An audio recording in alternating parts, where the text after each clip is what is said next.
Inform me I've got most of 50 minutes to fill if need be, so Q&A could get interesting, or you might get out for a cup of coffee early. It's nice to be back at LCA again. Always enjoy coming here every year. My name's Stephen Ellis. I now work for Red Hat in our New Zealand office. And I'm here to talk to you today about a topic that comes up time and time and again at LCA.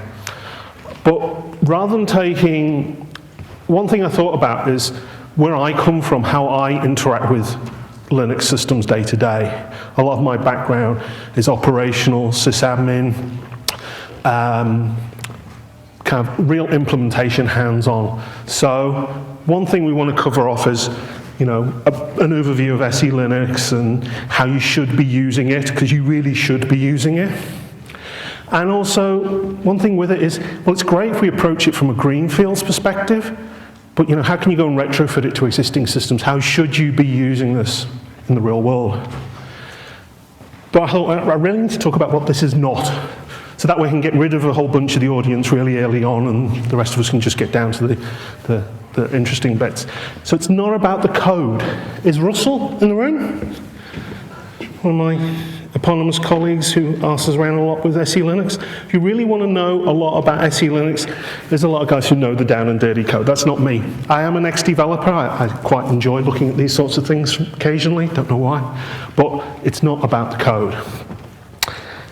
And we're not here to have a flame war, guys. If you're a really big fan of AppArmor, or you're into SMAC, and I'm talking SMAC in a Linux sense, please, you know. We're not here to discuss those things. At the end of the day, most of the distributions ship SE Linux in some form today. It's extremely widely available. In fact, if you've been reading some of the postings over the last week, you notice that the NSA has even ported SE Linux over to Android, which is going to make some very interesting stories over the next few years. So we're here to keep it real. I'm not talking about some fluffy MTV sense of, you know, the real world. We're talking here about how we really want to use it. And so first, what do you do? What's the first thing everybody in the room does when they approach a system with SE Linux? Turn it off, of course. Yay. Why'd you turn it off? Come on. Because I'm scared of it. Scared? Yeah, come on. Too hard. Too hard. Ooh. What else? Because you have custom applications which would require developing very extensive modules. Or the ISV. Rooted the box and I was annoyed by it. Annoyed by it, yeah. One of the most common reasons in business simply comes down to this. The install notes told you to turn it off. And you know, this is the first thing that showed up. It was in my top 5 when I looked at, you know, SE Linux install notes. Yay. Guess what? Permissive is not on. At best, permissive is there for testing. If you're going to use SE Linux, it needs to be enabled and enforcing. Otherwise, you're just wasting your time, right? And how can we do that? You know, if Wally's happy to have SE Linux turned on his boxes, why aren't you guys? Now, part of it comes down to policy. And we're not talking about, you know, government-centric, sitting in circles discussing policy. The core of SE Linux is it has to give you policies. If the policies aren't good enough, then you're going to have to come up with your own. That just starts to make it that bit easier, that bit harder.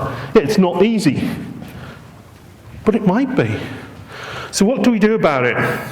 Or what is SE Linux? So how many have sat in SE Linux sessions at LCA and other conferences before? A few of you. How many people know the history of SE Linux, where it's come from? So a lot of this you'll know about, you know, it's been around for quite a long time, and it's been in a lot of the distributions for a long time. And it's been turned off for an awful long time, or at best in permissive mode for a long time. And I'm sure I've just missed some slides somewhere. So, created by the NSA, currently maintained by a group amongst which Red Hat is very heavily involved. made available under the GNU public license, and now available for your Android cell phone. So what is SE Linux about? Mac versus DAC. What's Mac? It's mandatory. Correct. Versus discretionary. Very, very important.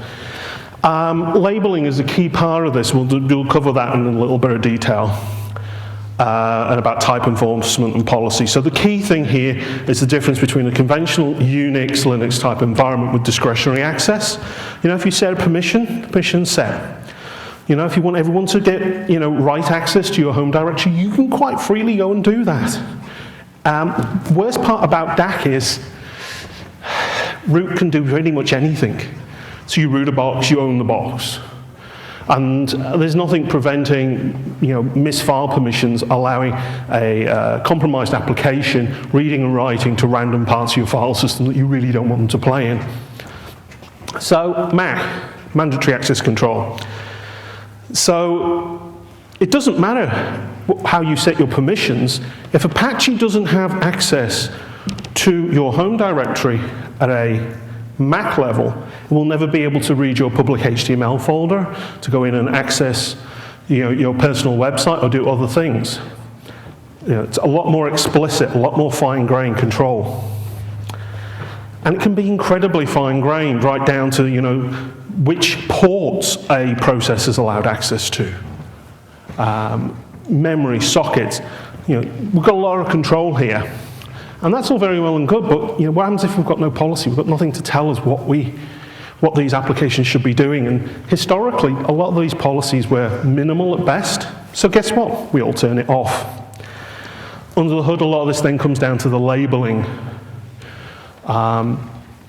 So your directories, your files, your devices, your sockets will have SE Linux labels associated with them. So here's the really simple example, and we'll keep coming back through this to Apache.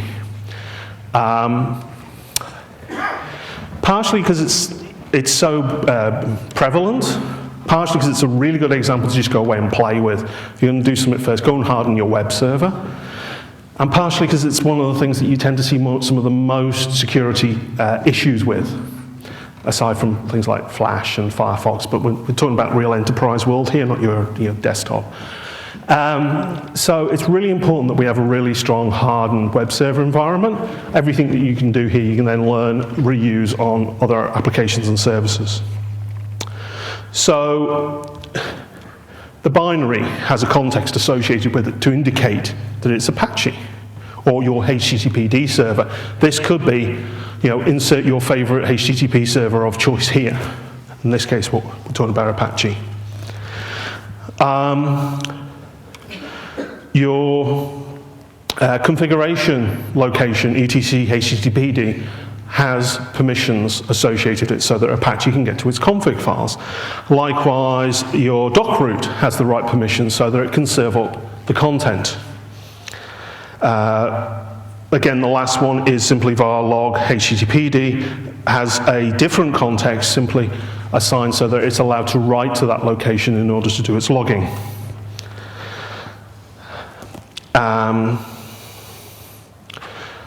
Some other base standard labels here around the module's location, and in the case of a lot of environments, you know, the init file that allows it to be started up to execute. So once you start up Apache in a properly managed SE Linux Linux environment, it will then come up with that label. And it can now then be associated with all the other HTTPD labels on the system. It knows what it does and doesn't have access to. And similarly, the HTTP ports have an appropriate label associated. So you can't go and have your Apache server rooted and go and made to listen on a non-standard port, because this is mandatory. This is all you can do. So the labels are effectively used to enforce all those policies. And then there's a whole bunch of other fields around, you know, the system user and generic users on the box. And then the enforcement is how these policies should be applied. So policies, it's just a rule set. If you're getting to the point where you're playing with MLS, MCS, this is really cool, sexy stuff, please come back next year and tell us all about it. I tried to read up on this, my ears started to bleed. It starts getting quite complex. If you're really hardened security nut, you're really worried about, the whole common criteria, security policies and so on, the whole MLS spec is really getting quite interesting here. But most systems, all you're doing is we're living within this targeted world. That's the type of policies that are applied. So, unless something's covered by the targeted policy, it runs, a process runs unconfirmed, which effectively means it can do bugger all. On a modern distribution, in theory, all the apps that are coming in from your vendor should have a policy associated with it, or your Linux distribution, in theory. Sadly, that's not always the case, and it's something I hit when I tried to retrofit an old system to make it fully SE Linux hardened. So part of it is, well, why the hell am I going to use it? We're all saying we keep having to turn it off, because it just doesn't do what we want. Part of the point should be today is, where should we be using it? And the fact, if it's easy enough for Wally to use it, you should be using it everywhere. Right? This isn't optional. This should be mandatory. And why don't you? Well, usually it's because you don't know how to use it. Or you don't know how easy it is now with the tools that are shipping on your typical distribution to actually manage this, to enable it, to tweak it, to tune it, to debug it. Very much so to debug it. Because no matter what you do with the policies you've got, distributed with the system, you're bound to set off an SE Linux alert at some point. So you do need to know how to understand those messages, how to react appropriately. Because it's very easy to go and put a bad policy on your system and either lock yourself out or make the problem worse by effectively opening up all access rather than controlling the type of access that your applications and services should have. So in the beginning, we turn it on. Not permissive, that would be set enforce 0. We want it on. We want it enforcing. We want the alarms going off. We want to actually make our life a little bit more painful, because that way we will actually go and fix the problems. For approximately the last year on my laptop, I've run Fedora with SE Linux fully enforced. All the demos and environments I'm building with customers in New Zealand, all the environments I'm standing up, I'm actually building from scratch, SE Linux enforced. Okay, it's easier. These are greenfields. What I've typically found is, if the alarms are going off, I'm doing something wrong. I'm thinking about the systems in an old-fashioned way. I'm putting files in locations that I shouldn't be anymore because they don't live within the policy. Or it's a bad vendor. It's a bad ISV. It's hopefully someone else's fault. So, okay, we've got it on. Let's make sure it is on. Get enforce. Yay, we're on. Most of you today running Linux on your laptops, log in, do get enforce. It'll probably come up permissive. There's very few distros that will ship today without some SE Linux if you do a vanilla install. Then go and check that on boot it's going to re-enable. Yeah, you can go and, if things all go to poo, go and turn it off in grub so you make sure that it doesn't come on when you reboot, if you've actually gone and really hard locked yourself out of a box. For the most part, this is where you should be. When you reboot the box, we want it to always come up enforcing. That's what we've done. Now we have to make sure that the file system actually is all present and correct. So fix files on boot. We'll actually go and put a little file in the root file system to tell it to go and relabel. I have not played with SE Linux on things like Butter Has anyone here? Or other more interesting and esoteric file systems? Works fine on XFS, most forms of EXT, and so forth. So we're going to do a reboot. If you're sitting on a few terabytes of data, this may take some time while it goes and traverses the structure and make sure all your labels are correct. These are the commands I always kept forgetting. And I kept forgetting it's really easy. It's just -z. -z just tells you everything about what SE Linux is doing. You want to look at the context, the label associated with the particular application, PS-z. You want to go and look at the context associated with some files, ls-z. Right? Just remember it. I almost wish that the name had a Z in it, ZE Linux or something, you know. I'd remember it better, just -z, you're going to be okay. The point is that the SE Linux aware apps, you can go and play, manage, tweak your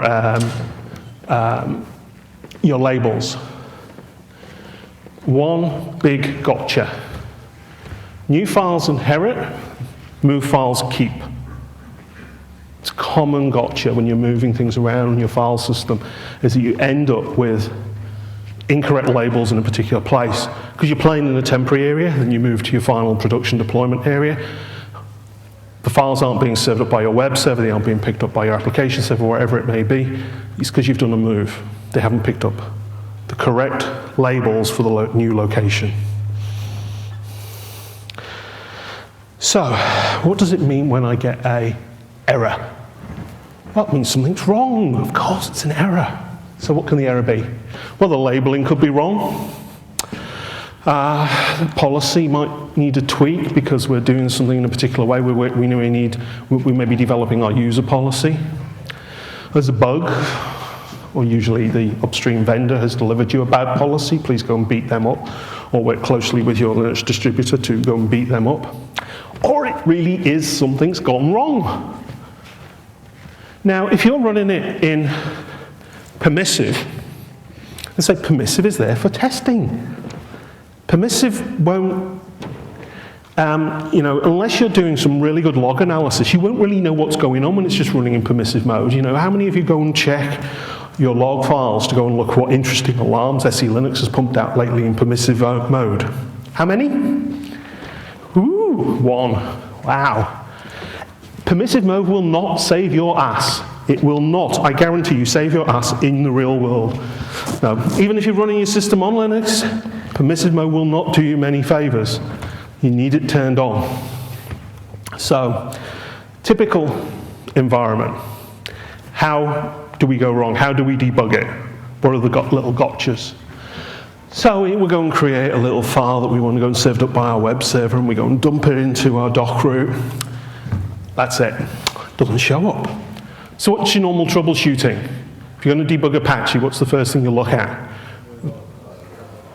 Yeah. We've done a move, not a copy. That's the issue here. You know, we should look in var log, HTTPD access, errors. You know, the fact is that this object right now is still owned by a user. Apache just won't be able to access it. We need to change the context associated with that file. Now, there's a number of ways of doing it. The hardest way, which is why everyone feels this is difficult, what we can go and look at what a context should be, you know, in the real files that we know Apache has access to. And then we can just use chickon to go and set the same permissions on our file. And yay, everything's good.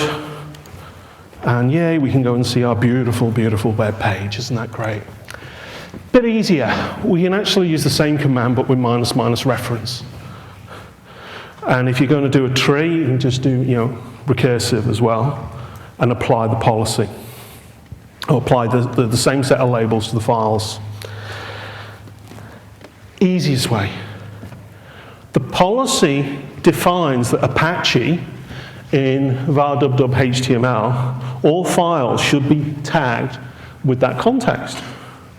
So just get it to go and relabel. Just go and get it to fix it itself. Easy peasy. That's providing the policy exists. Far less to worry about. All right, next. We're going to turn on access because, you know, the guys, you know, like to go and serve up their own little private websites, so we'll go and allow them to go and use the public HTML area. And, you know, in a standard Linux way, we'd just go and fix the HTTPD conf to go and allow access to public HTML, just do DAC-style permissions to give the Apache process read access into the user's home, pull, public HTML directory, reload Apache, just create your file, away we go, and no. So as we said earlier, what do we need to check? Well, we'll go and look in the usual places. We'll look at the access log, we'll look at the error log. They're not going to tell us anything other than the fact we can't set the file up. So where do we go next? Well, with look, you might look at file log messages. If you're going to be really antsy about it, you just go and turn selinux off and then forget about it because it works. So we're going to check file log messages, and we've got a few errors happening. This is where the tools are now getting really good. We've got an error, so we use SEAlert on the UUID of the error. Hey, great, documentation, telling me what to do, what to fix. Please, though, be careful, there may be dragons. Make sure you do understand what you're trying to fix here. You know, don't just go and apply the recommendations. And remember, these are just recommendations. You know, if it turns out that you're going to go and give Apache rewrite access to dev kmem, it's really not a good idea. You know, actually consider the context within which you're working. So this is saying there's a bool I need to apply to enable Apache to access home directories. Someone's already worked all this stuff out for us. Great. And documented it. So there's all the additional information that's come out from analyzing that particular selinux alert and the raw messages out of your file log messages. So we'll go and apply it. Yay! Awesome. So we've got these booleans, get bool, set bool, which will tell us about various values, various optional things that we can enable that will typically default to a nice hardened off state. So dependent on your distro and the set of policies shipped, or where the selinux policy set has got at the moment, this list will vary. Get se bool -a will just simply list all of them for you. So where's a couple of interesting ones? Coro sync rewrite tempfs. Lovely. Mod auth NTLM win binders set to off. If you've got various authentication issues. Here's one we'll come back to earlier. HTTPD enable CGI. In this machine, it's actually set to on. In most cases, it'll be set to off. You're wondering why your CGI scripts aren't working? There's a boolean to go and turn it on. There's a simple set, you know, if you, for example, serving files up over NFS from your web server, HTTPD use NFS, defaults to off. So you'll have issues looking at these errors. All you will notice is that there is a non-access issue. If you actually look at the directory path, look at the permissions, you'll think, well, what's wrong here? That path is either owned by Apache, or it's got the correct permissions, it's got world read access. No, that's off, game over. If you want to see what booleans have been set, again, some of this may be distro dependent, but that's typically where just do locate booleans.local and you'll find out what your local values are. When in doubt, when debugging a system or debugging a tree, restore the labels.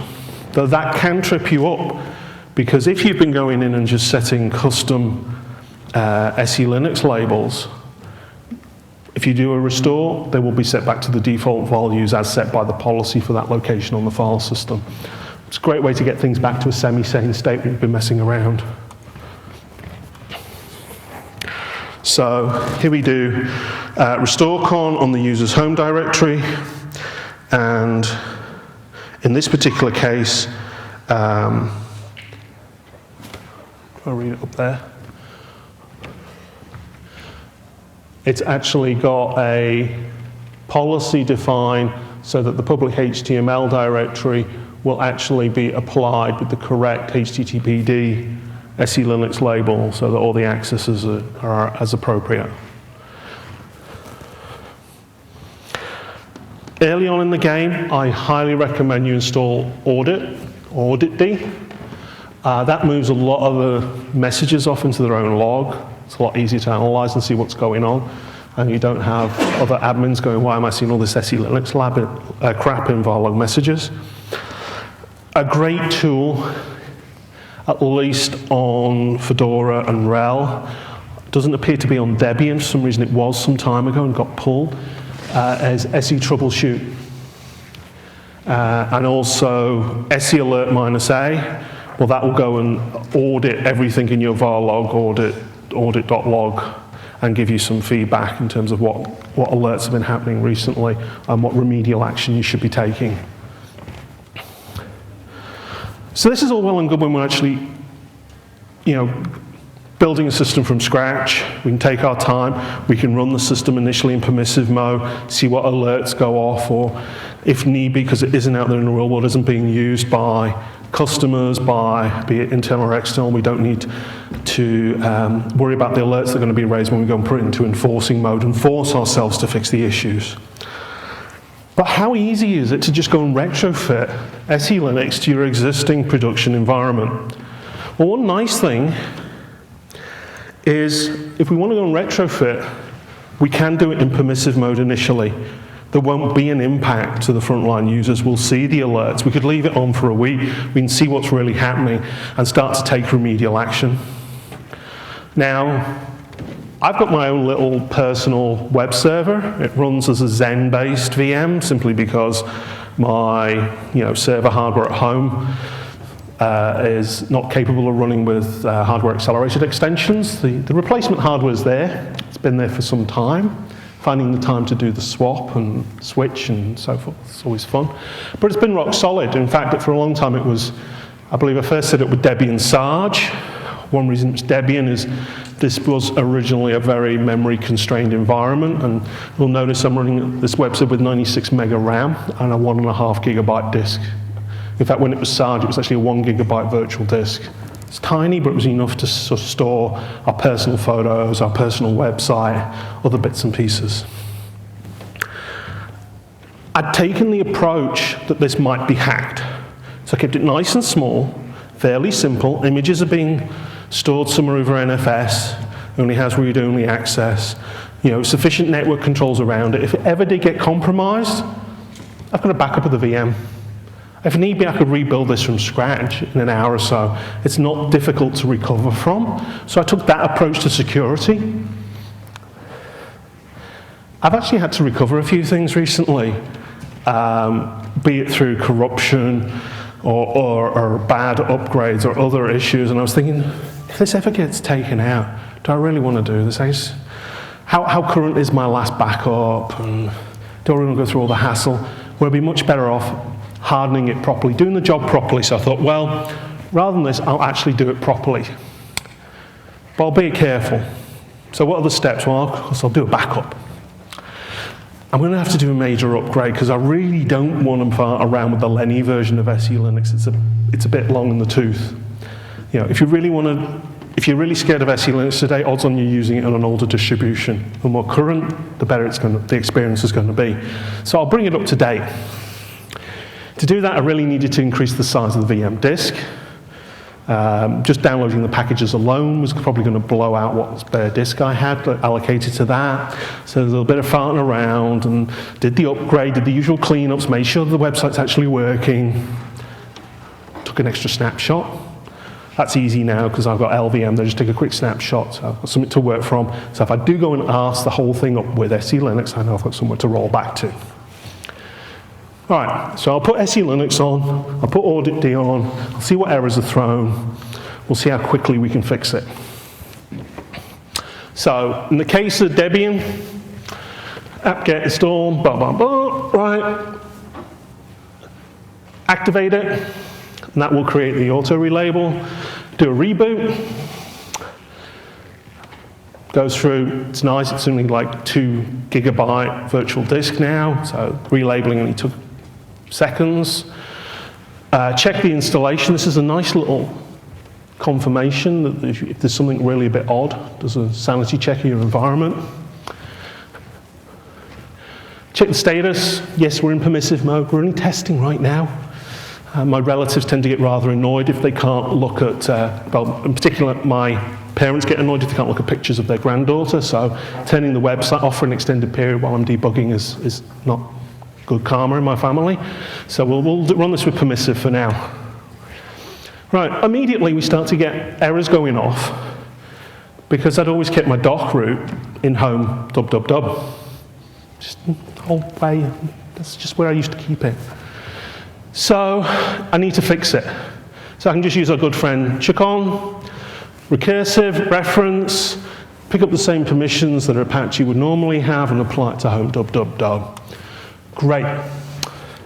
Except that's not really a good long-term thing. If I go and apply new files in that area, they won't pick up that context. What I really need to do is update my policy.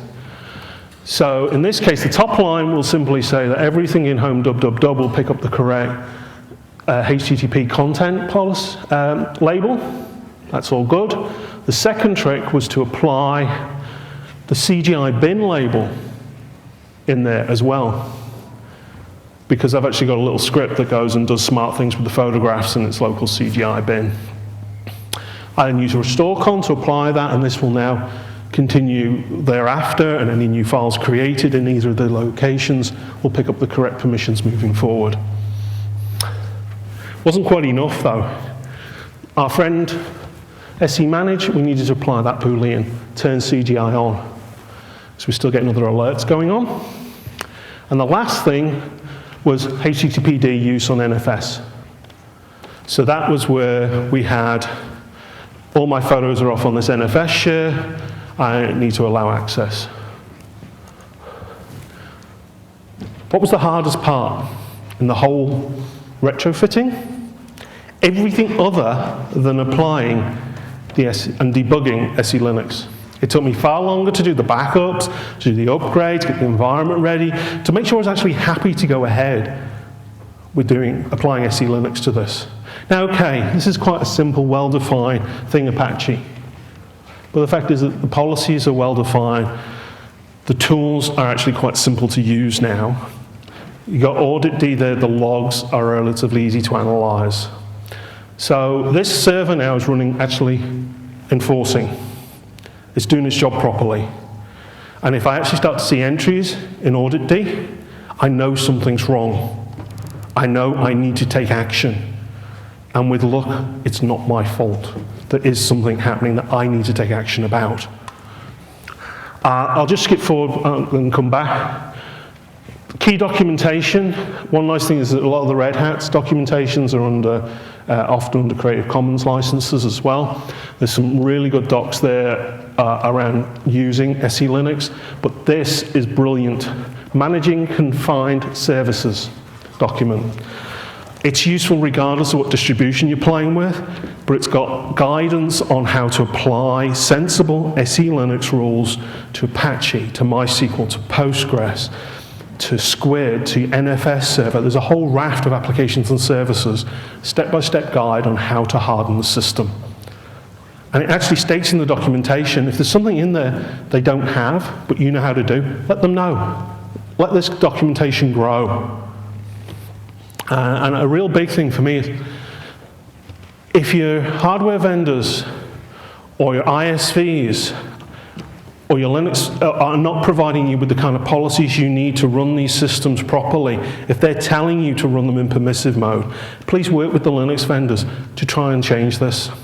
I'm fed up seeing installation notes saying, run this in permissive mode. One thing I've noticed recently is that a lot of the HP systems management tools now actually come with a correct, valid SE Linux policy. If your machine is running enforcing, you can install the tools and they work as expected. This is great. This is what we should be seeing.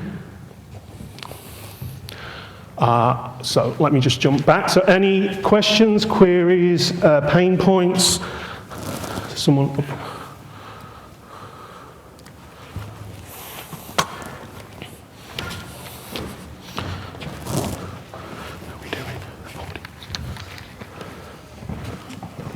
Are you going to have this presentation available for download somewhere? Yeah. I'll be passing a copy to Simon. So all the references and everything will be available. And apologies to a few of the guys at Red Hat, because a couple of the debugging notes I stole off them. So you just said software's coming with appropriate policy. The implication is that packages you install can change your policy on your system automatically. Is that true? Yes.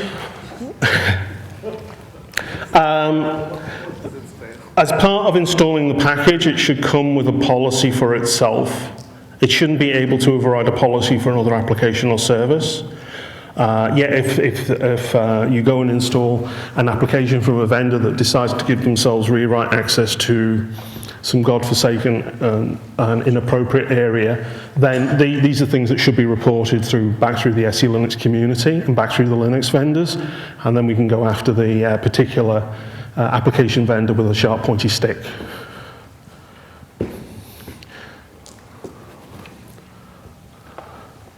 I'll just repeat.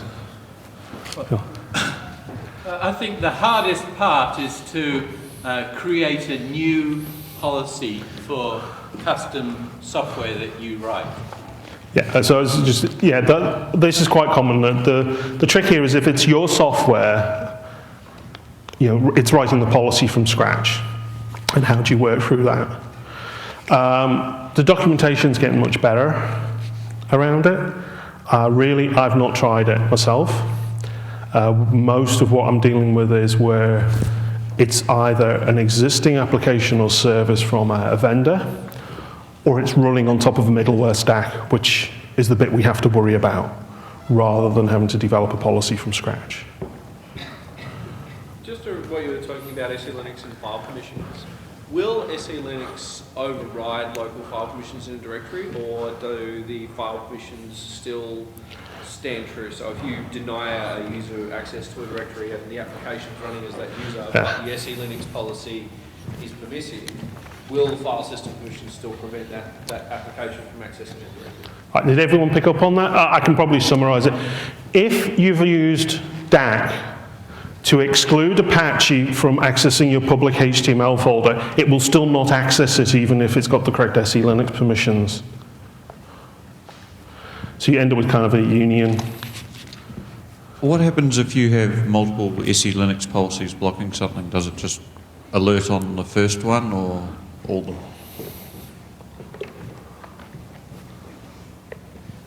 Anyone else can answer that? I'm not sure. I wouldn't. It does. It does. Yeah. You have to fix each problem one by one. Yeah.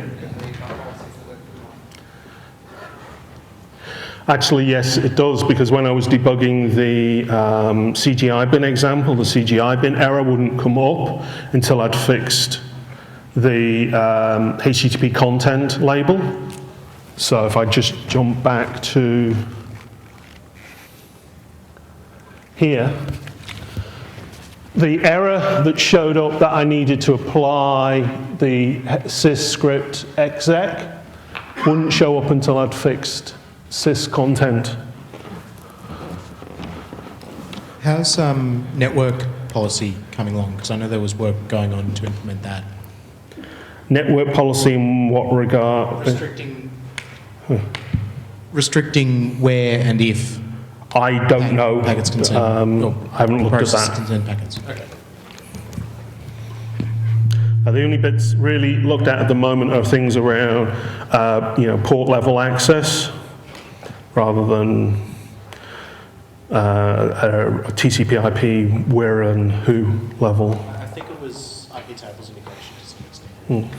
I think one of the most interesting areas for me outside of the announcements in the last week around the work with Android is actually the stuff around SVIRT, around being able to containerize your virtual machines as well as control access within the virtual machines.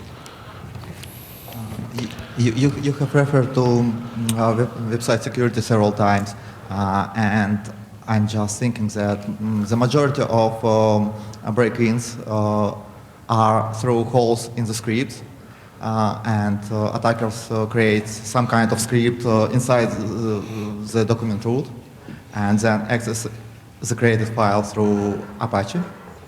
And this doesn't protect Well, it depends where you want to create the files. Or if in this case in the same place where the vulnerable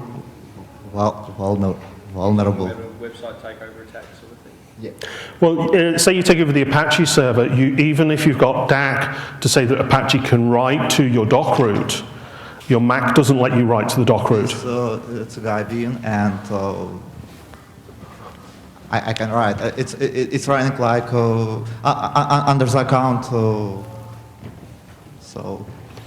Yeah, the content just lets you read. It won't give you write access. Log will give you write access to the log files. The top line here, if you compromise the Apache server, you can't write to home dub. Even if it's got world write, you can't write to home dub. You can only read from home dub. You have no write permission. But real life applications are often create files inside. Temporary files. Yeah. So your policy would define that a given specific location might have write access, or a given specific location might have execute access, might not necessarily have both. Yes, if you have a policy that you're installing some, bug ticket tracket management system that requires read, write, execute access to this piece, then maybe you should be having a conversation with that vendor or with that project that, is this appropriate, because it does open up a hole. Can you apply multiple labels to a single directory to allow multiple applications to access that same directory within? So let's say you've got two applications with two separate policies, but they share a common set of files. Can you apply multiple labels, or how does that work whereby within SELinux to allow both of those applications to access that context? I can't answer that one. I haven't looked at it in enough detail. Typically I'm working within, separately isolated areas if we're playing with this stuff. Just create a label that's common for both those applications. Yeah. Yeah, and update manually and update as the policy. Well, you just define a new policy with that label. Okay. Yeah. Just jumping back to a bit to writing new policies for software, I believe there's a program called Audit to Allow, which will take audit logs and make new policies from those. Yeah. Of course, it's not the best thing. No, Audit to Allow comes under the heading of there may be dragons, okay? It's a great way to just ad hoc go and allow an awful lot of permissions that you really probably don't want to do. One thing I found when I first put SELinux, used it day-to-day on the laptop, was OpenVPN wouldn't work. And part of that was simply because where I used to keep my OpenVPN keys was really not a very clever modern place. It was somewhere in my, documents directory and so on. So when I moved it to ~/.certs, everything behaves. So in some cases, think about what you're trying to achieve, and are you better off adopting what the policy requires than just simply applying ad hoc rule changes. Is there any kind of clearinghouse for policies? Because I suspect there isn't a snowball's chance in hell that IBM are going to come out with WebSphere policies or Oracle with database policies, but it would be nice not to have to write one in every shop that wants to use SELinux. I think it's something to deal kind of upstream with the whole SE Linux project.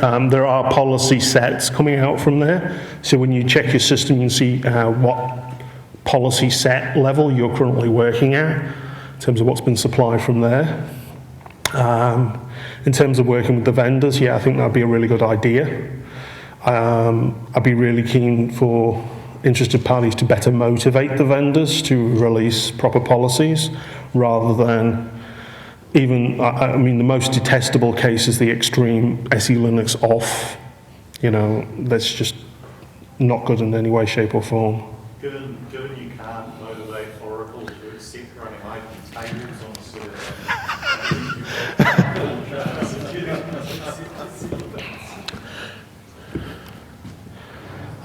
server. Just comment about Oracle and their attitude to security. Sorry, let's move on.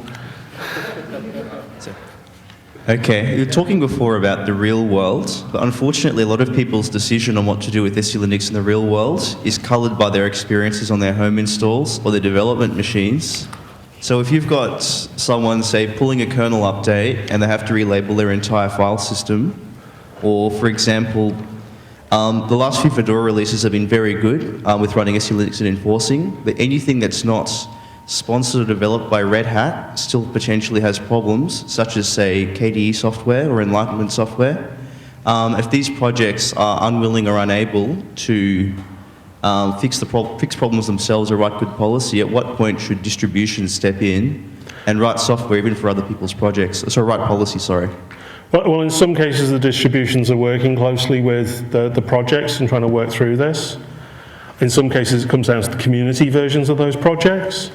You know, Ubuntu and Debian and OpenSUSE and Fedora, amongst others, are all strongly committed to helping develop and move forward with those policies. Yes, in some cases, you're going to have, you know, I've been playing recently with,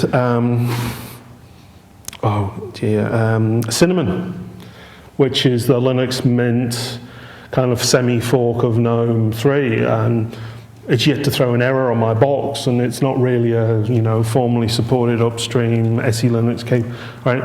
It just seems to work, which is good. But if we day-to-day don't use it, and don't report the issues, and don't report the bugs, and don't make a fuss, then nothing will change. A couple of questions. In permissive mode, should SE Linux not ever affect anything from Red Hat's perspective? As far as I'm aware. And the other one is Red Hat looking at improving the errors so when applications like Apache can't read a file due to SE Linux permissions, it actually says in the Apache log, not just in file log messages? I do not know. That was one point of showing you the SE audit, SE troubleshoot, and all those other packages. They give you an awful lot of feedback separate. That way we don't have to play with their code. The code doesn't need to worry about providing that feedback. Okay, we've got time for about two more questions. Is the conf.d kind of directory for which the policy is sourced? For example, when you do fcontext, it adds everything to one like plain file, right? Yeah. Of your policy, and you have no idea later where that policy came from. But it would be nice, for example, for a bit of like to push from one system to another system. There was actually a file for an application, like conf.d directory, right? For which like there's a the standard policies. I mean, if you do you know, locate apache.policy or so on, there's a set of standard policies that come as part of your SE Linux install, and that's like an ever-growing list. Your custom ones will live in a place specific to your flavor of Linux. But what I'm saying is that it's always one file. But it would be nice if there was something like conf.d or Apache, for example, from which all the files that are in that directory. Oh, I agree. It'd be great if there was a way to comment. You know, when you create it, it was possible to almost push a comment into that file as well, so you knew why you'd done it.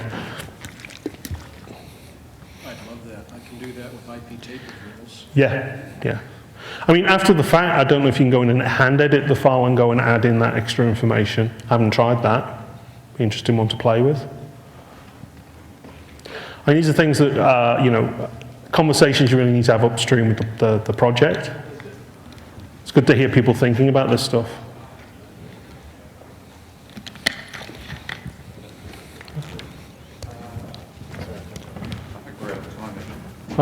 We're out of time. I'm afraid. All right, thanks for your time.